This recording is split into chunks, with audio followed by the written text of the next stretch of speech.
Welcome to this explainer.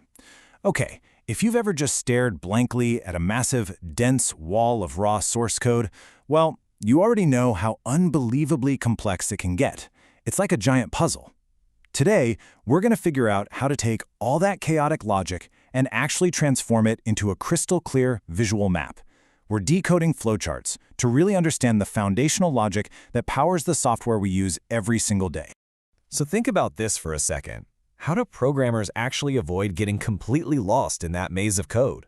I mean, when you're dealing with thousands of lines, literally one wrong turn, or even just one missing semicolon can break the entire system. Without a clear strategy, you're basically wandering through a dense forest without a compass. Well, let's dive right into this. A flowchart is exactly that compass.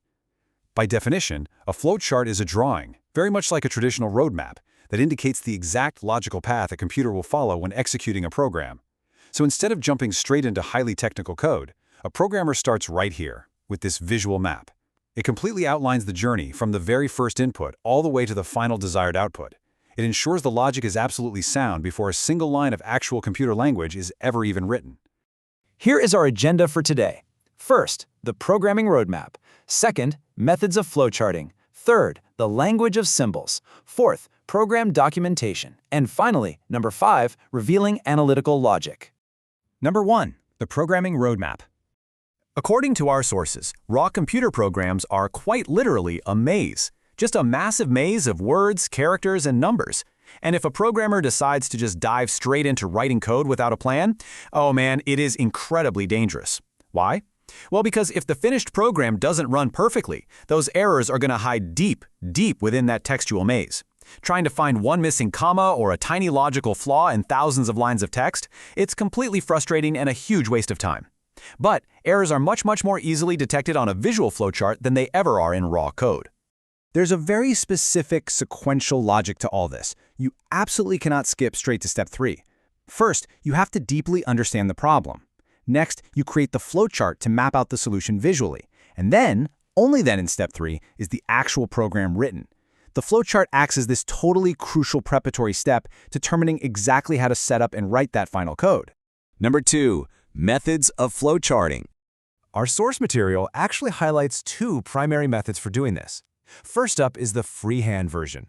This is where those graphic outlines are simply jotted down as the steps of the program are being worked out. It's fantastic for quick brainstorming, but it's really just meant to be a temporary record. Now, if you need something lasting, that brings us to the template version. This creates a much neater, permanent, and highly readable record. And it literally uses a physical template, like an actual sheet of plastic with all the official flowcharting symbols cut right into it.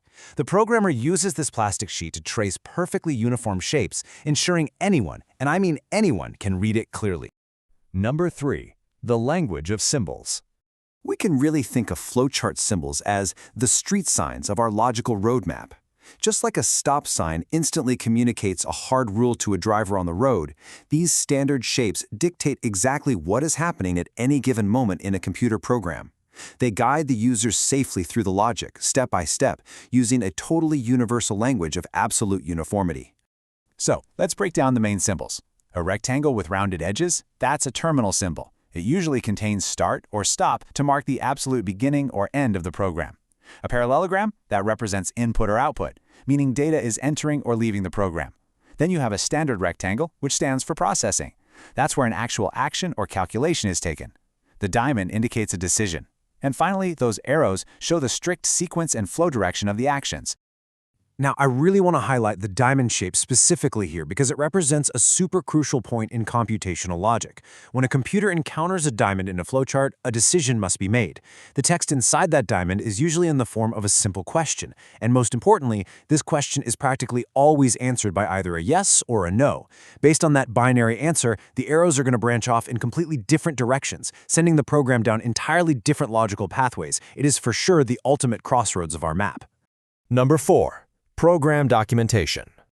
A programmer's job is definitely not done just because the code finally works. They still have to complete the program documentation. This is a comprehensive package that includes the written application program itself, a permanent copy of the flowchart, and detailed instructions for use and interpretation.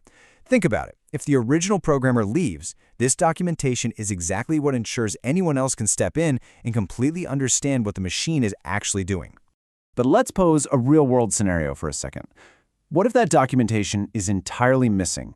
The original programmer is long gone, the flowchart was lost to time, and literally all you have is a working application and a massive maze of code. Are you just totally stuck in the dark? Fortunately, no way. Because the flowchart is a direct reflection of the program's underlying logic, it is always possible to reverse engineer it. You could basically analyze the existing program, work backwards step by step, and create a brand new preparatory flowchart from scratch. This really proves just how enduring and fundamental the analytical value of a flowchart actually is. It's the inescapable skeleton of any functioning software. Number 5. Revealing analytical logic. It's important to note a few key facts here to fully grasp this logic. First, flowcharts dynamically show decisions, not just static processes. Second, they aren't totally rigid. It is entirely possible for two different programmers solving the exact same problem to map out flowcharts that are altogether different. There's definitely more than one way to map a solution. But ultimately, the formula for success is simply this: a correct flowchart plus proper coding equals a working program. And this brilliantly illustrates our climactic takeaway from the source material. Flowcharting is literally one of the very first things a student programmer is taught. But why? Because as the text explicitly states, a flowchart shows how a person thinks about a problem. It's not just some technical requirement, it's a literal window into the human mind. Through a flowchart, a programmer reveals their underlying logical and analytical ability. It is a pure map of human problem-solving, just translated into a form a machine can eventually execute. So as we wrap up this explainer, I really want to leave you with a final thought. We've seen how standardizing logic into simple diamonds and rectangles keeps insanely complex computer programs from just falling apart. But this analytical ability, it isn't just for coding. How will you map out the logic of your next big decision? Will you jot down a quick freehand draft, pinpoint your crucial yes or no diamonds, and visually map the path forward? Thank you so much for joining me to explore the fascinating roadmap of flowcharts. Keep learning, keep analyzing, and I will see you in the next explainer.